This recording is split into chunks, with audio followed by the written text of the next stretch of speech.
சபரிமலைக்கு சென்ற தமிழக பக்தர்களை ஏன் கோவிலுக்கு வந்தீர்கள் என்று கேட்டு கேரள போலீசார் தாக்குவதாக பக்தர்கள் கூறுகிறார்கள். பல மணி நேரம் காத்திருந்தும் சாமியை தரிசனம் செய்ய முடியாததால் தமிழக பக்தர்கள் பாதியிலேயே விரதத்தை முடித்துவிட்டு திரும்பும் அவல நிலை ஏற்பட்டுள்ளது. சபரிமலையில் முன் எப்போதும் இல்லாத அளவிற்கு கூட்டம் நிரம்பி வழிகின்றது.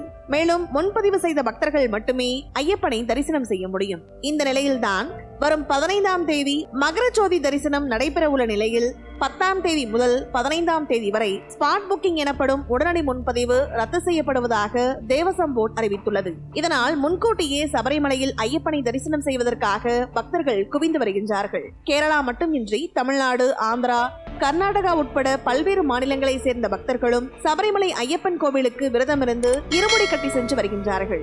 மேலும் இந்த முறை மண்டல பூஜையின் போதே ஏராளமான பக்தர்கள் சபரிமலை ஐயப்பனை தரிசனம் செய்ய முடியாமல் போனது. இதனால் பாதியிலேயே பக்தர்கள் ஊர் திரும்பினார்கள். 40 நாட்களுக்கு மேல் விரதமிருந்து ஐயப்பனை காணாமல் பாதியிலேயே கனத்த இதயத்துடன் விரதத்தை முடிப்பதாக பக்தர்கள் கவலையுடன் தெரிவிக்கின்றார்கள்.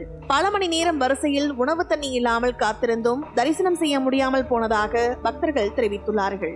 இதனையடுத்து கேரள உயர்நீதிமன்றம் இந்த பிரச்சனையில் பக்தர்களுக்கு தேவையான அடிப்படை உதவிகளை செய்து தருமாறு உத்தரவிட்டது. இந்நிலையில் தற்போது மகர ஜோதி தரிசனத்தின் போதும் சபரிமலை பக்தர்கள் அதே பிரச்சனையை சந்தித்து வருகின்றார்கள். சுமார் 20 மணி நேரமாக காத்திருந்தும் சுவாமி ஐயப்பனை தரிசனம் செய்ய முடியாத நிலை ஏற்பட்டுள்ளதாக பக்தர்கள் கண்ணீர் விட்டுள்ளார்கள். அது மட்டுமின்றி தேனி மாவட்டம் போடிநாயக்கனூரை சேர்ந்த பக்தர்கள் மீது கேரள போலீசார் தாக்குதல் நடத்தியுள்ளார்கள். இது தொடர்பாக பக்தர்கள் கதறும் வீடியோக்களும் சமூக வலைதளங்களில் வைரலாகி வருகின்றது. மேலும் மாற்றுத்திறனாளிகள் என்று கூட பார்க்காமல் பக்தர்களை போலீசார் தாக்குவதாகவும் தெரிவித்துள்ளார்கள். அளவுக்கு அதிகமான கூட்டம், பல மணி நேரம் காத்திருப்பு மற்றும் போலீசாரின் தாக்குதல் காரணமாக தமிழகத்தைச் சேர்ந்த பல பக்தர்கள் எரிமேலையில் இருமுடி கலற்றி விரதத்தை முடித்து வருகின்றார்கள். 40 ஆண்டுகளுக்கும் மேலாக சபரிமலை சென்று வரும் பக்தர்கள் இதுபோன்ற ஒரு கசப்பான அனுபவத்தை பெற்றதில்லை என்று கண்கலங்கி வருகின்றார்கள். இந்த பிரச்சனையில் உடனடியாக மத்திய அரசு தலையிட்டு பக்தர்களின் பாதுகாப்புக்கு உறுதியளிக்க வேண்டும் என்று வேண்டுகோள் விடுத்துள்ளார்கள். இந்த வீடியோ பத்தின உங்களோட கருத்துக்களை கீழே கமெண்ட் பாக்ஸ்ல மென்ஷன் பண்ணுங்க.